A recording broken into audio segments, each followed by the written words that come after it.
भारत को झुकाने वाली बालिन सरकार ने चीन को भी भेजा डिप्लोमेसी लेटर। लिपू लेक और काला पानी में एक कदम पीछे न हटने का अज़्म। भारतीय विदेश सचिव का नेपाल सफ़र को रोका और दिल्ली को बातचीत की टेबल पर आने के लिए मजबूर किया। बालिन ने अमेरिकी रिप्रेजेंटेटिव से लेकर बड़ी बड़ी ताकतों को मिलने से इनकार करके अपनी मुल्की खुददारी को तरजीह दी है।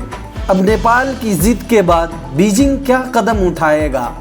काठमांडू के सिंह दरबार से उठने वाली नेशनलिज्म की लहर दिल्ली से बीजिंग तक हलचल मचा दिया है। हमेशा सर झुकाकर किया जाने वाला डिप्लोमेसी मामला बालिन सरकार ने ऐसा जुर्रतमंदाना कदम उठाया है कि सालों पुराने सीमा विवाद को एक नया रुख दिया है। अब बालिन सरकार ने पड़ोसी मुल्क चाइना को भी साफ कूटनीति लेटर भेजा है। लिपू लेक नेपाल का हिस्सा है, इसमें किसी तरह की कोई तिजारत या तीर्थ यात्रा नहीं चलेगा। इस तरह का कड़ा पैगाम देने के बाद अब बीजिंग कौन सा कदम उठाएगा, दुनिया की नज़र है। क्या नेपाल को अपनी ज़मीन वापस लाने का एक सुनहरा मौका मिला है? आइए आज इसी टॉपिक पर बात करते हैं। नेपाल के फॉरेन मिनिस्ट्री ने प्रेस कॉन्फ्रेंस के जरिए एक बड़ा ऐलान किया कि नेपाल अब अपनी मकबूदा ज़मीन वापस लाने के लिए पूरे तौर पर एक्टिव है। और नेपाल फॉरेन मिनिस्ट्री के प्रवक्ता लोक बहादुर पौडेल ने कहा, नेपाल ने लिपू लेक के रास्ते होने वाले मानसरोवर यात्रा के बारे में दोनों पड़ोसी मुल्कों को कूटनीति लेटर भेज दी है। ये कोई हवाई बात नहीं है, बल्कि 1816 में होने वाले सुगौली संधि में साफ लिखा है कि महाकाली के पूरब जितनी भी ज़मीनें हैं नेपाल का हिस्सा है।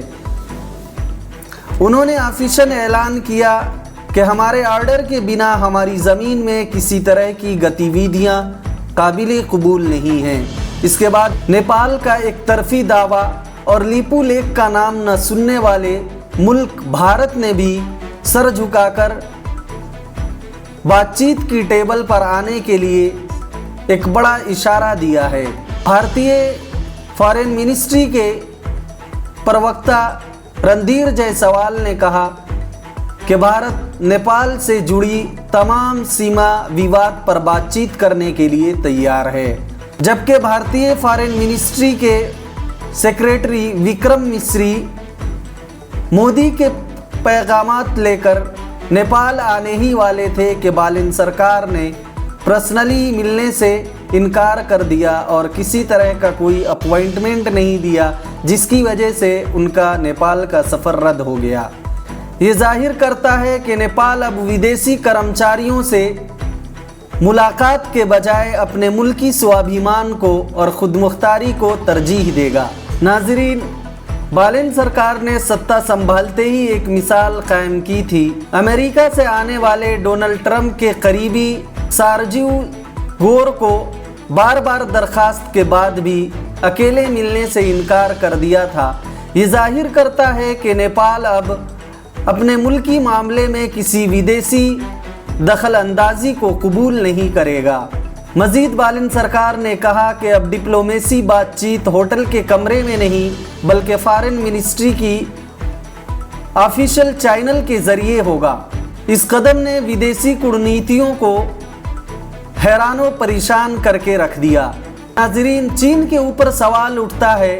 चीन एक तरफ दावा करता है कि वो नेपाल की खुदमुख्तार हुकूमत को तस्लीम करता है, जबकि दूसरी तरफ उसने 2015 में भारत के साथ लिपू लेक मामले में एग्रीमेंट किया था, जिसने 3 करोड़ नेपालियों को बहुत दुखी कर दिया था। अब सवाल ये है कि क्या चीन नेपाल के नए नक्शे को कबूल करते हुए भारत के साथ समझौता ख़त्म कर लेगा, या फिर नेपाल के नक्शे को नज़रअंदाज करते हुए अपने तिजारती मफाद को तरजीह देगा? जबकि बालिन सरकार ने चीन को भी साफ साफ डिप्लोमेसी लेटर दिया है, जिसमें कहा गया है कि लिपू लेक नेपाल का हिस्सा है और इसमें किसी तरह की कोई यात्रा या तिजारती गतिविधियां कबूल नहीं की जाएगी और हमारे इजाज़त के बगैर हमारी ज़मीन में किसी तरह की एक्टिविटी सही नहीं है। इस चीज़ ने बीजिंग के अंदर हलचल मचा दी। क्या बीजिंग कोई नया रुख लेगा, कोई नया कदम उठाएगा? दुनिया की नज़र इस पर टिकी हुई है। नशा करने वाले हो जाए होशियार। जी हाँ नाजरीन, मध्य प्रदेश पुलिस ऑफिस जनकपुर ने बड़ा कदम उठाते हुए नशे के खिलाफ बड़ा अभियान चलाया है। बॉर्डर इलाकों में पुलिस लोगों को रोक कर चेक कर रही है कि नशे की हालत में है या नहीं।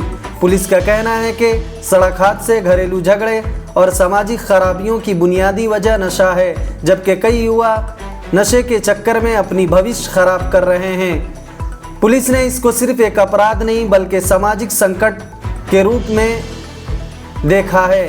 पंजाब में ईडी ने आप मंत्री संजीव अरोड़ा को गिरफ्तार कर लिया है। सुबह 5 ठिकानों पर छापेमारी के बाद ये कार्रवाई हुई है। इस कार्रवाई के बाद पंजाब की सियासत में बड़ी हलचल मच गई है। नेपाल में पीएम बालिन शाह के पॉलिटिकल एडवाइज़र असीम शाह और सऊदी हुकूमत के एम्बेसडर फहद बिन मोहम्मद ने आज नेपाल से जाने वाले हाजियों को रुख्सत किया और उनके महफूज सफ़र की ख्वाहिशात का इजहार किया। यूपी के गोंडा से दिल को झंझोड़ देने वाला एक वाक़या सामने आया।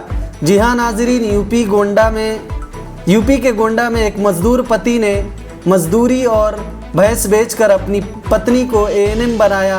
नौकरी होने के बाद रिश्ता तोड़ने का इल्ज़ाम लगा, जबकि पत्नी ने 10 लाख रुपये या अपने बाप से रिश्ता तोड़ने की मांग की है। यह मामला सोशल मीडिया पर वायरल हो रहा है। सीतामढ़ी के सोनबरसा के इनरवा में पुलिस ने ज्वाइंट एक्शन में जाली नोटों का एक बड़ा नेटवर्क पकड़ा। 1.3 लाख से ज़्यादा फेक इंडियन करेंसी जबकि 50,000 नेपाली नोट बरामद हुए हैं और एक शख्स गिरफ्तार किया गया है। मामले की जांच जारी है। मगरिबी बंगाल के इंतखाबी तशद्दुद की वीडियो शेयर करने पर सहाफ़ी शम्स तबरेज़ कासमी को कलकत्ता पुलिस की नोटिस। वीडियो को गुमराहकुन करार देकर हटाने की हिदायत जारी। अब सवाल उठ रहे हैं कि सिर्फ शम्स तबरेज़ कासमी पर कार्रवाई क्यों, जबकि वीडियो बहुत सारे लोगों ने शेयर किया है।